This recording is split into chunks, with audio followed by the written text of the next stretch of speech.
Hello everyone. Welcome to this webinar on effective platform server monitoring.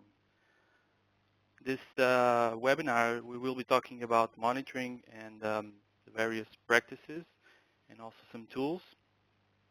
If you have any questions, please write them in the WebEx QA or chat windows and we will be addressing those at the end.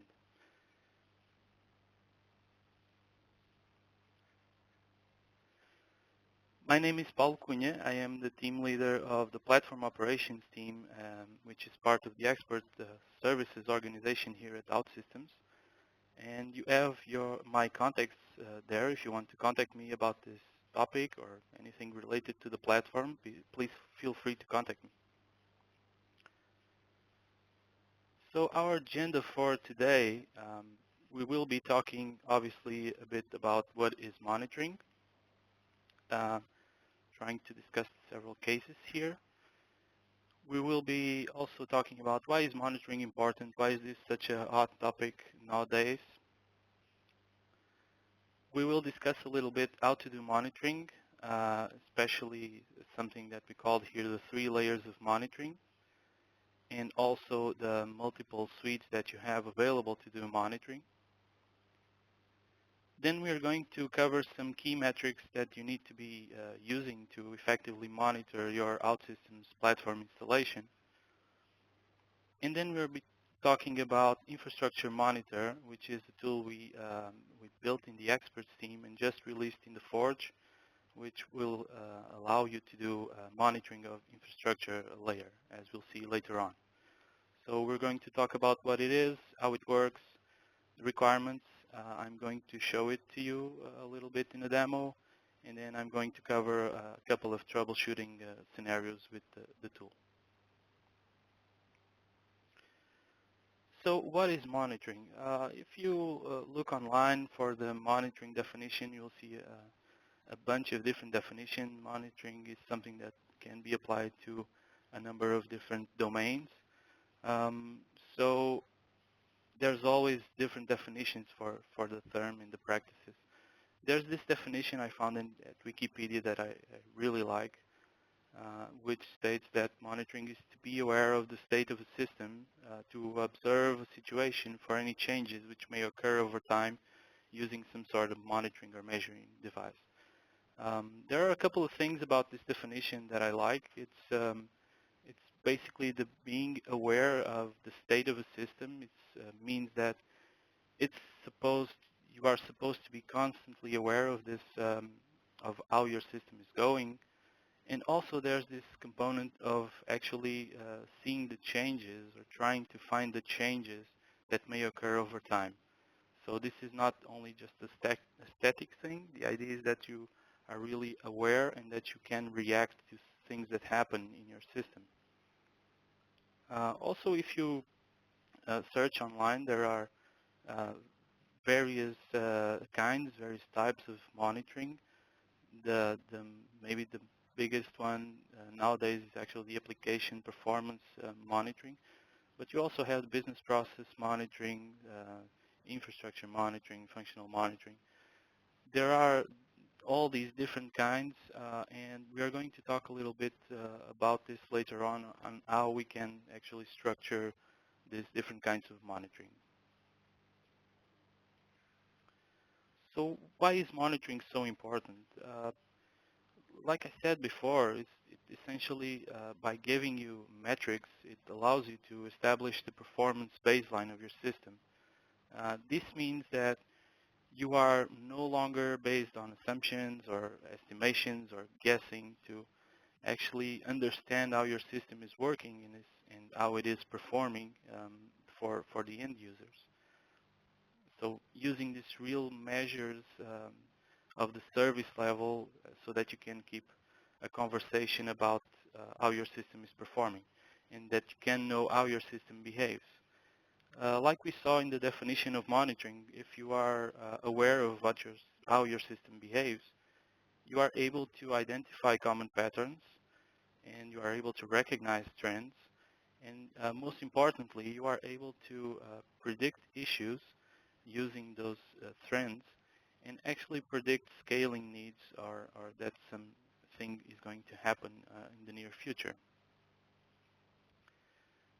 Monitoring also has this alerting component where you are alerted whenever something needs your attention.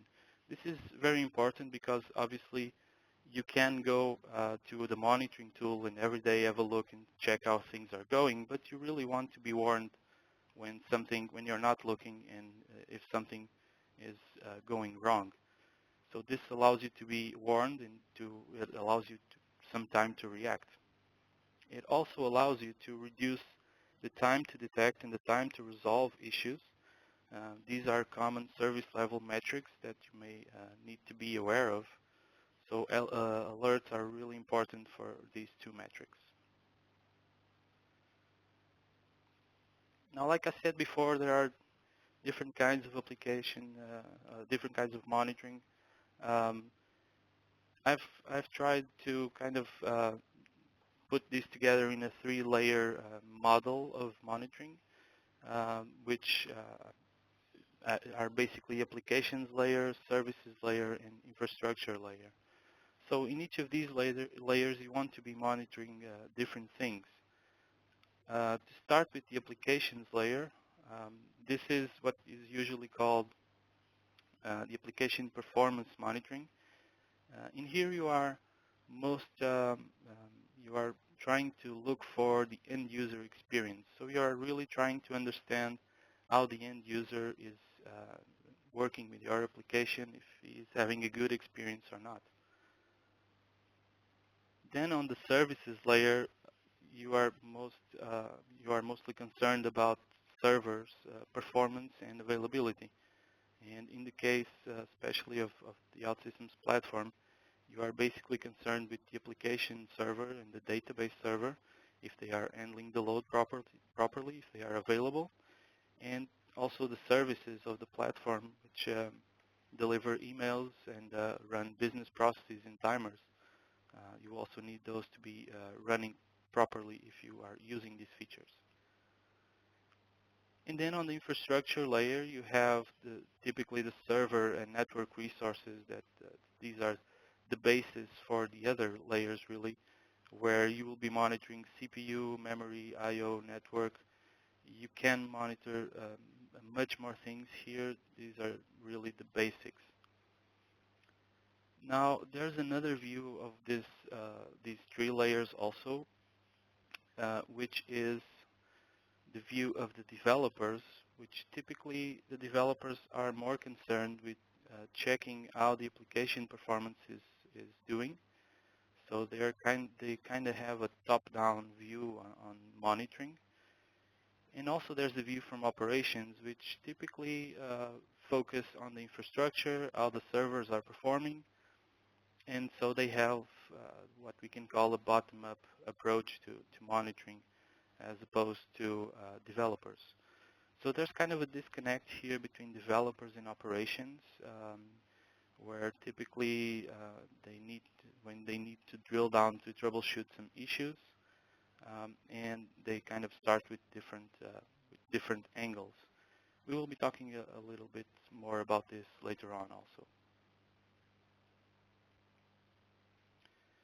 So obviously you will need to have some kind of tools, some kind of suite to perform monitoring. There are a number of different alternatives available in the market. These are usually full-featured suites, meaning that they have an incredible number of metrics supported, so they can actually monitor pretty much everything. Um, that also tends to they also tend to have complex dashboards, meaning that sometimes they do have too many information and it's easy to get lost in all of that information. They typically cover one or more of these layers that we talked about, from the applications to the infrastructure. There's, like we saw, this difference also between the developers and the operations. Some are more developer-oriented, more application-oriented. Some are more infrastructure-oriented for the operations. Um, Nowadays, you can find a few alternatives that can be deployed as a software as a service, as opposed to the on-premise deployments, which makes it easier for you to just plug them in to your applications to monitor. And these typically come with licensing costs. There are some open source tools here, but they usually have a cost either of ownership or of support. Now, what we see in being at the experts team where we deliver a lot of services for our customers, what we typically see in our customers and in the market as a whole is that most of these tools are used only for production monitoring. So it is understandable. Production is the most critical environment you have. You want to get real usage metrics on your live business environment. There may be also reasons here related to cost of licensing and operation, but the side effect of this is that most times these tools and these metrics are not available to the developer teams. They are typically owned by the operations, and they are not very much available to anyone outside of it, which makes it harder to troubleshoot issues and find performance bottlenecks in your applications. And obviously, monitoring on development is usually not considered, but if you have a team of 20 developers and something happens with your development environment and they are not able to work, you also have a critical issue in our hands. So this is something that you should always consider to monitor at least the development and the production environments, making sure that that you keep an eye on both environments.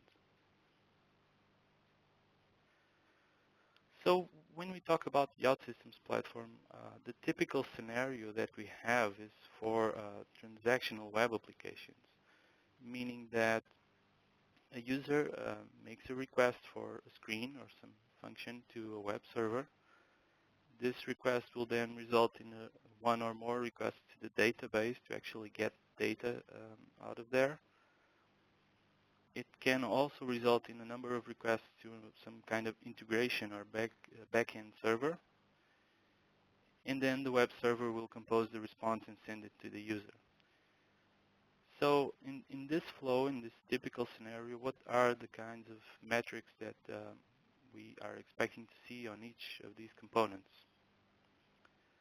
So for the user is really interested in response time. The user wants the requests to be really fast so that it can go on and continue his job and do more requests. There's also the availability requirement here, which is shared on all of these components. Obviously, the web server needs to be available to execute the request for the user. If you look at the web server, we typically measure web server capacity in a metric like requests per second or number of concurrent users, which can be kind of converted. It's also important to have a look at the server loads to understand if the server is able to handle all the load that it is getting or if it needs to scale. And again, availability is also an important thing. For the database, we have a metric similar to the web server, but more for the database oriented, which is the transactions per second. There's one other important metric in the database, which is related to the cache usage, meaning that the database has a different number of caches to store the queries and data in memory to make sure that the requests are served in the fastest way possible. So it's also a good idea to keep these cache metrics under your attention. And again, server load and availability is a common thing on all of these steps. For the integration backend, again, we are looking at requests per second, trying to understand how many requests per second we can get of these servers. But there's also here a metric on error rate, which may be important to monitor also. It's usual that you get errors from integrations, and that may actually be an issue for the user. So you need to keep an eye on that also. So considering this typical scenario and the layers of monitoring that we talked before, on each layer, what are the key metrics that we need to be aware of and that we need to measure, especially in the scenario of the OutSystems platform? So when we're talking about applications, there are, again, we are looking at the end user experience, and there are a number of standard metrics. One of them is the application performance index, AppDex, and it basically measures or tries to measure from the user's response time, tries to measure the user's experience. So if the user is frustrated or is satisfied with the request time. And essentially this is industry standard. It's used in a number of different tools. We have it built into the platform in the performance monitoring tool of the platform. This is something that comes out of the box, and you have the AppDex there and a bunch of other metrics also. And like you can see in Performance Monitor, there's a few specific metrics that are important at this level that you may want to drill down a bit more, which are basically related to the client side. So on the client side, you need to be looking at the browser, operating system. These things can have a big impact on the performance of the users, on the experience of the user. And obviously you need to understand the network latency, so how much time does the request and the response gets to travel to the server and back. And on the server itself, you need to pay attention to the components of your applications. In the case of the platform, obviously we're talking about screens, we're talking about actions, the queries, integrations that you are using in your application. So all of this information is available in Performance Monitor, and you can drill down and get performance metrics on queries and integrations. Or you can go a bit up and get metrics on the screens or even the application.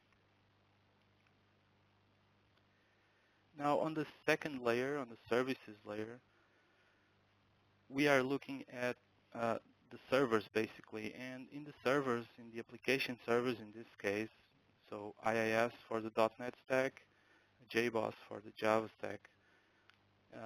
In these application servers, we're looking at metrics like requests per second, like we saw before, but also requests queued. These are important to understand if the server is capable of handling the load or not. If it needs to queue a request, it's getting more requests than it can handle. And it's also important to have a look at the memory consumption because all of these servers will have either the application pools in IIS or processes in JBoss. They will be consuming memory, and you need to keep an eye on that to make sure that the servers have enough memory to work. And especially on IIS, and also important in JBoss, but especially on IIS, it can happen that the application pool recycles and or has some kind of crash. So you also need to keep an eye on that. This is the kind of things that you can see in the server logs. And this is important because whenever the application pools or the processes restart, all of those caches that you had in memory will need to be filled in again. So there's always some kind of performance hit when something happens to the application pools or the processes. So you need to keep an eye on these. On the database server, we're looking at metrics like transactions per second. So you need to keep an eye on transactions per second just to make sure that, again, that you can establish the baseline and that you can see the deviation. So if the transactions per second number gets down, you probably need to check if there's some issue with the database, for instance. Again, the cache usage. So there is a number of different caches on the database servers that, depending on the database server, you may want to be monitoring. basically things related to the query plans, to the data caches that you may have.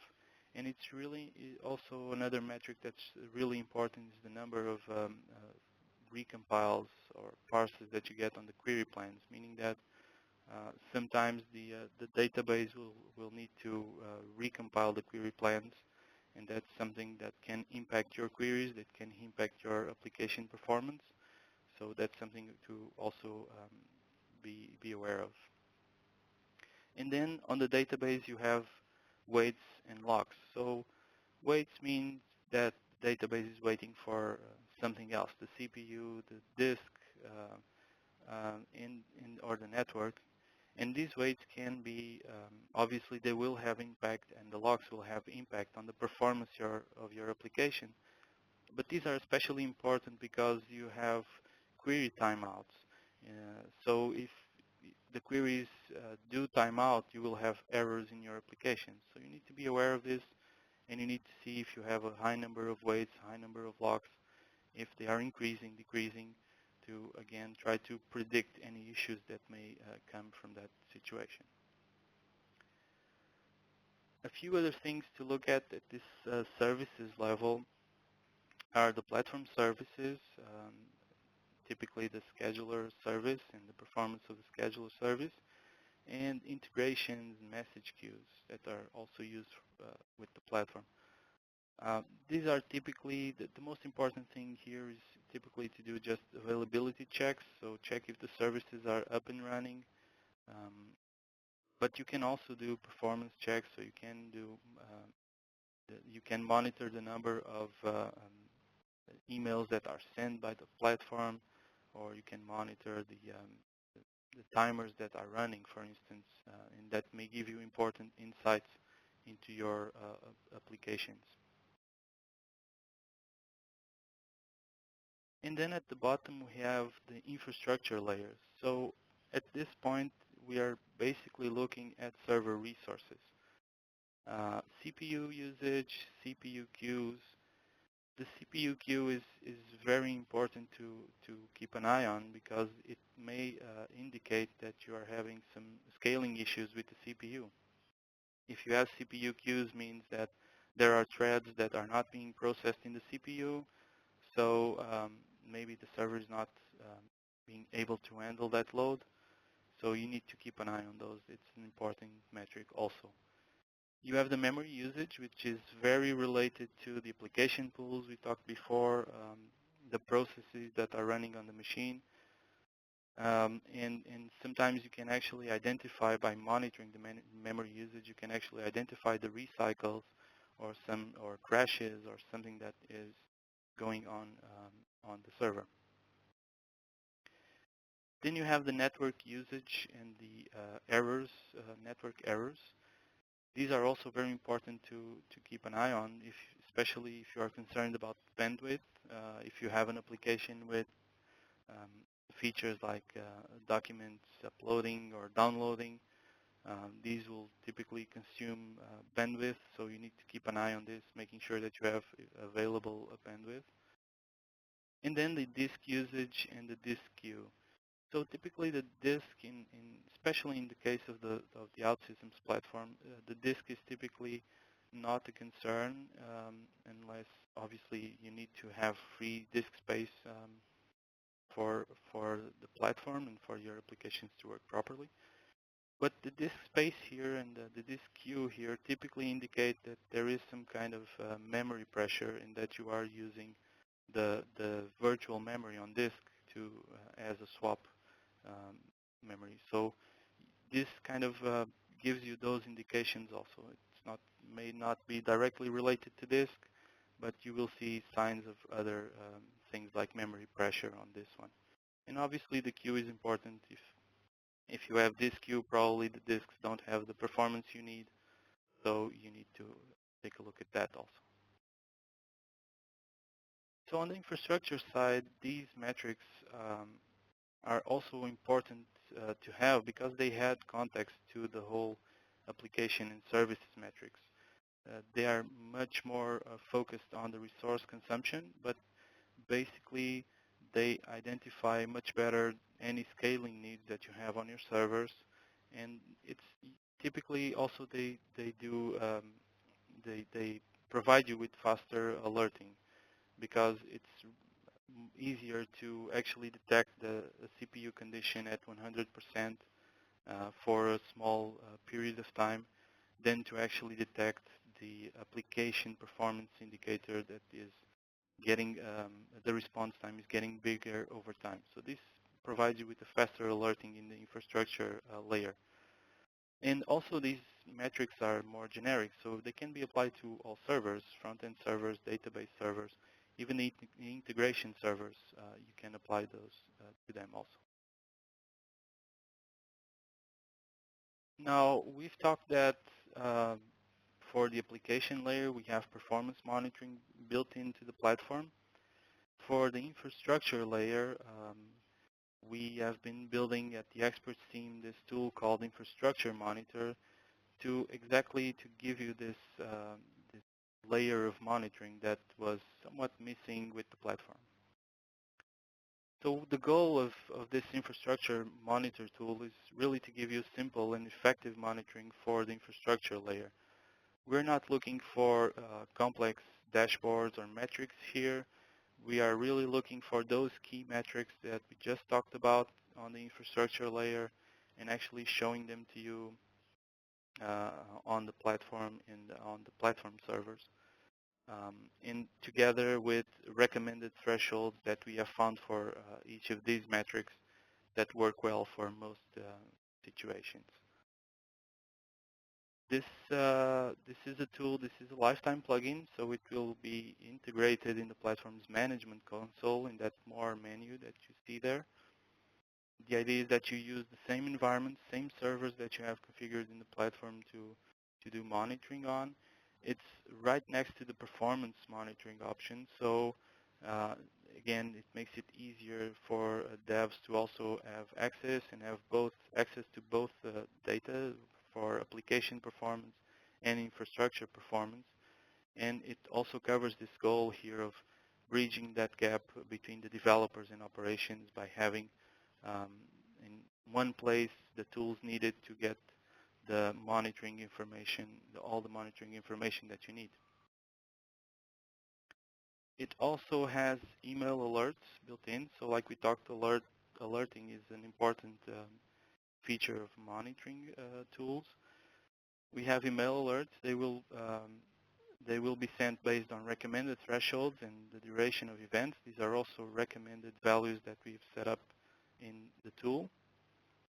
And this is actually an open source tool. So it's available on the Forge. You can download it. You can install it in your environments and use it at your own will. And if you want to change something, you can also change it and just use it in a different way, if you will. It is being actively developed, so we will be releasing additional versions of it in the near future. So how does Infrastructure Monitor works?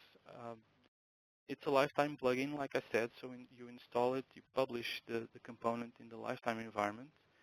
It's recommended that you have a lifetime dedicated environment for this. And the way it works is basically it continuously gets metrics from the servers. So it's every 30 seconds it's asking the servers for the infrastructure metrics that we talked before. There are no agents to be installed in servers, so these are direct requests to the servers using monitoring standards and using the APIs that are available on these monitoring standards. On Windows, we are using WMI, the Windows Management Instrumentation API. And on Linux, on the Java stack, we will be using SNMP, which is not available yet, but it will be available really soon in one of the next releases of the tool. So the first step is done to actually get the metrics from the servers. And now, obviously, to provide you with the alerts, we need to evaluate these metrics against the thresholds recommended, like we talked before, and to decide whether we're going to alert of any issues or not. So The tool does this every couple of minutes. If there is some metric that is above the threshold, it will send alerts, email alerts. And if the email alert or if the event that caused the alert isn't solved after a certain time, we will repeat the alarm. So the idea is really you get the email, you get to decide if that's important, but obviously that's if you get the email, you should be looking at it and see what's going on. In any case, if nobody looked at it, if it went unsolved for 12 hours, we will repeat the email and the alert every 12 hours. Requirements. So the first thing you need is the OutSystems Platform version 9 or upper. You need lifetime installed, preferably in a dedicated environment, because obviously you don't want to, it's easier to have it in a dedicated environment as opposed to have it in production, for instance, and try to monitor production from the same environment.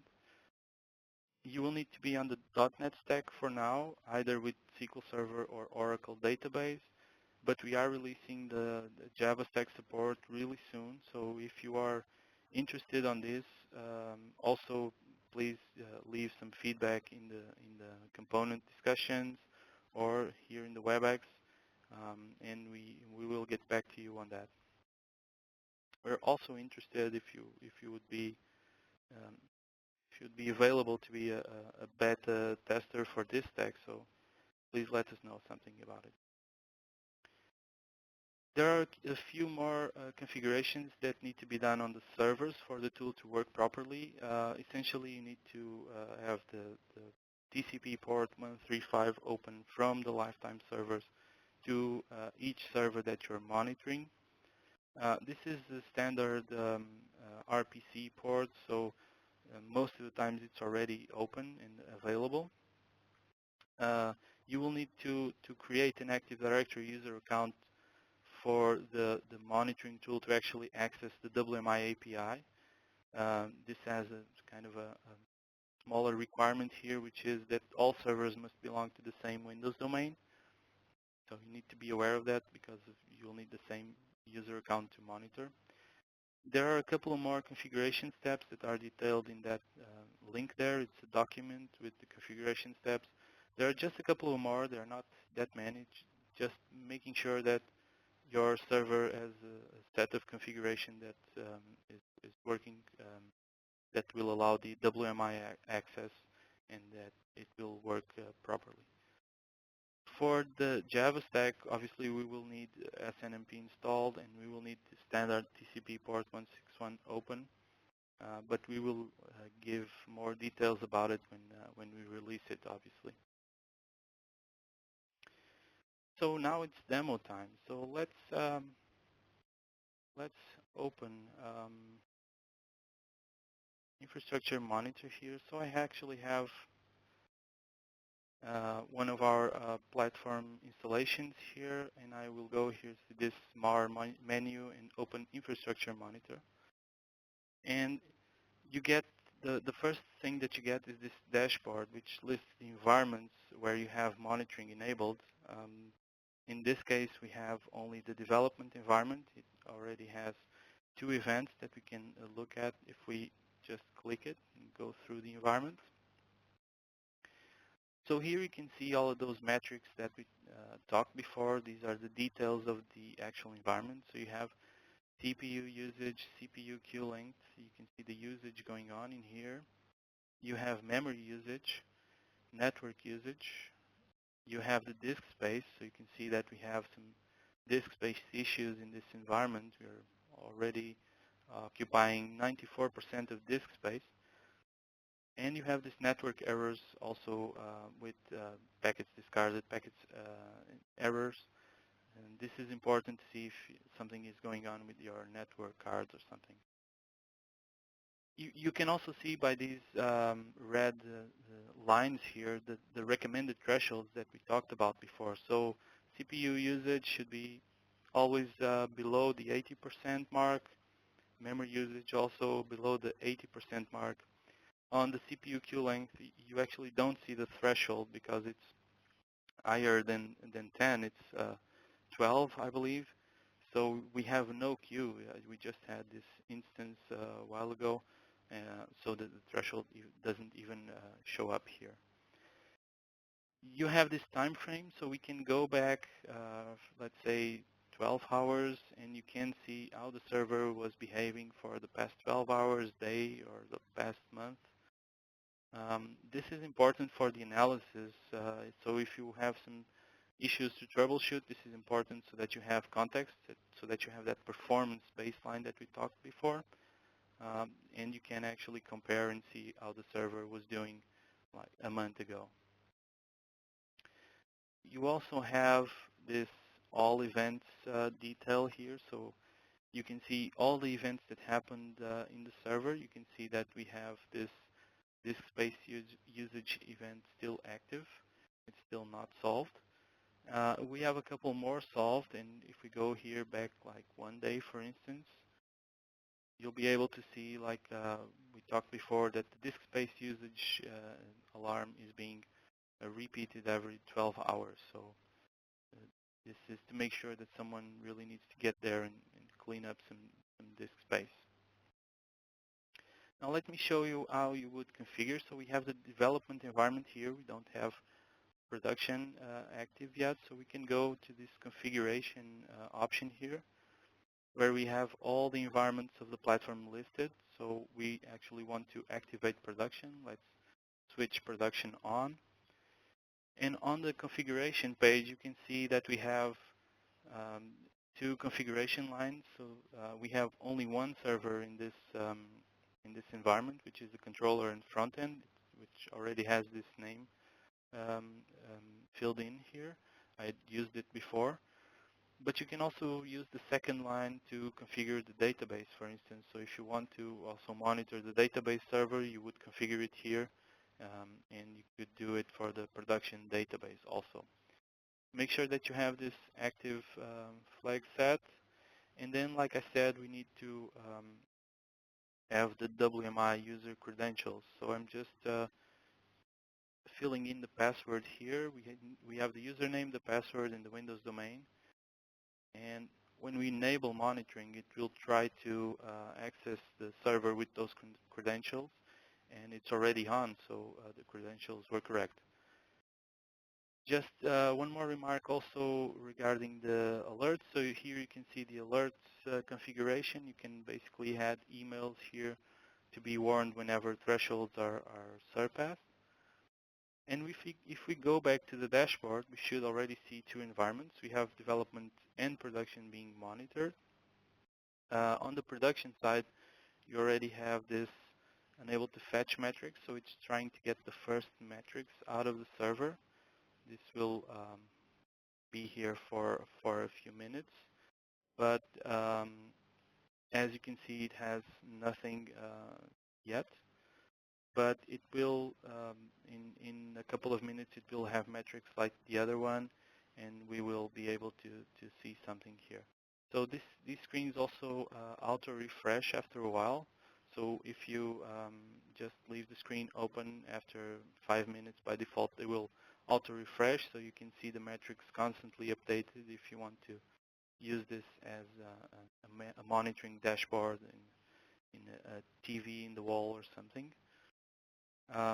Let me hit refresh again here. So we already have metrics. You can already see here that it got already 3 different measures for the CPU usage.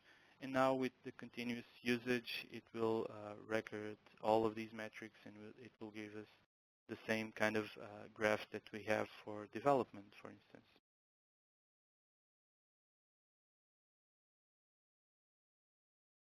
So things like this, showing the usage and showing these metrics over time. So this is the tool.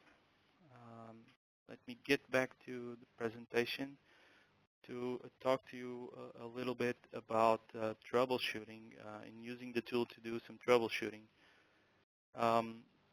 Troubleshooting, like well, pretty much any continuous improvement process, is an iterative process. It basically has these 3 steps that we can identify, basically measure stuff, analyze, and then do something to improve.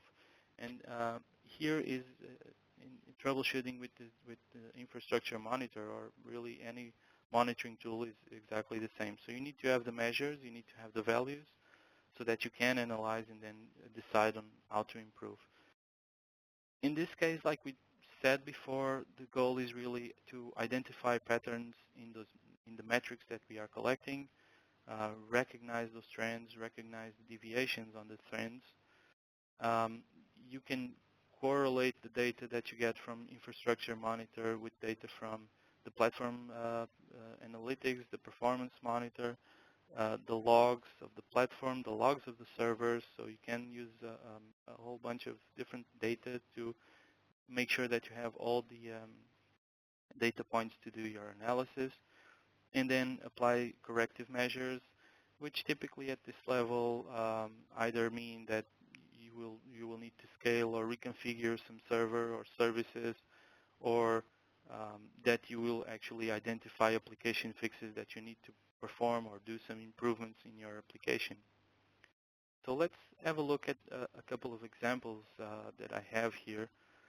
The first one is, let's imagine you have this high CPU usage, a sustained high CPU usage, around 80%, so around that recommended threshold, meaning that the CPU is really almost exhausted. We can think, and we can divide this between different periods of time. So when does this high CPU condition happens? If it happens at specific periods of the day, this is typically at some kind of asynchronous processes like the timers or some antivirus schedules that may be running. Maybe in the database server you will see that at that time backups may be running. And this is something very common that happens in a number of different situations. The possible measures here, so we're talking about specific operations that run at specific times. The possible measures are basically rescheduling those operations, making sure that they are done in a different time of day where they won't have impact on the application. In the case of the timers, for instance, it's if you see patterns like this, you may consider isolating the timers in a different front end so that they won't affect the application front ends.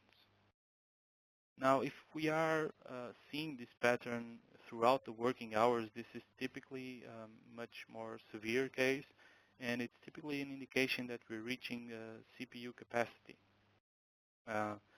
You can also look at this from the application point of view and think, and actually do the analysis and determine that the application logic is complex. So the possible measures here involve either scaling the server vertically by adding CPU resources. You can also scale horizontally by adding a new server and effectively distributing the load between different servers. And if you go to the application logic and identify something that may be consuming the CPU and that you can improve, that's also a good measure to take. Let's have a look at another example. In this case, it's memory usage pattern that we see like in the graph shown here, that has this jigsaw pattern where the memory usage kind of drops suddenly and then goes up again over time.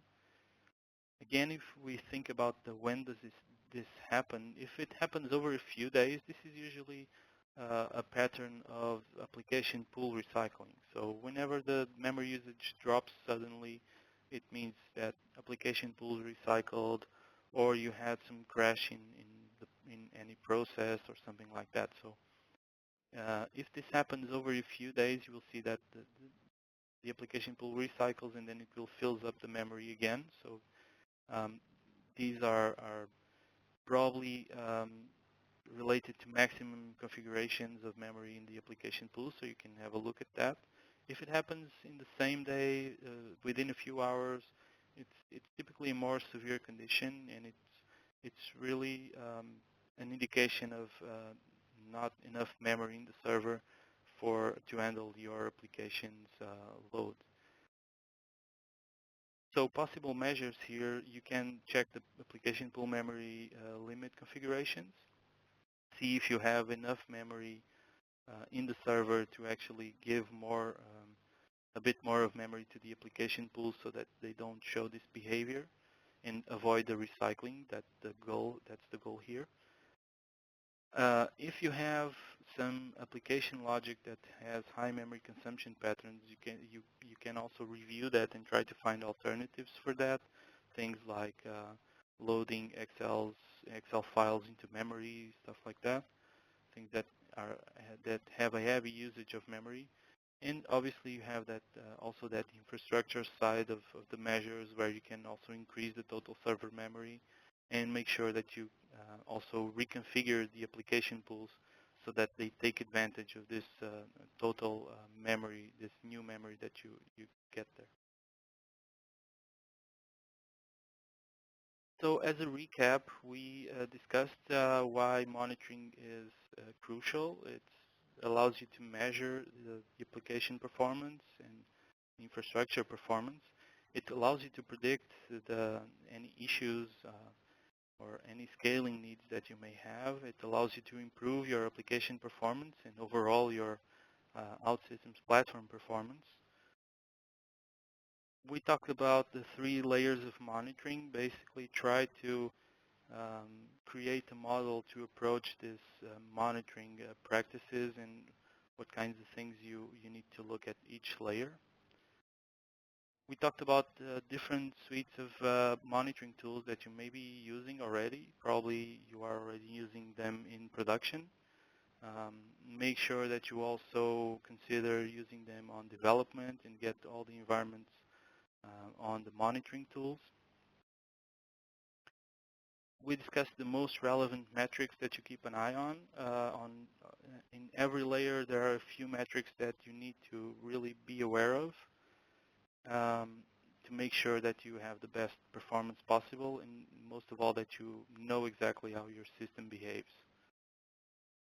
And we've seen Infrastructure Monitor as an option within the platform for monitoring, especially the infrastructure side. This Infrastructure Monitor tool, together with the Performance Monitor that you already get out of the box with the platform, really covers most of those, most of the monitoring needs that you'll have in most of the layers. Again, you can get Infrastructure Monitor from the Forge. Please also give us your feedback on the component. Tell us what you think. Tell us if there's something else that you'd like to see on the component. We really need your help to evolve this and make it a crucial tool for monitoring your platform installations.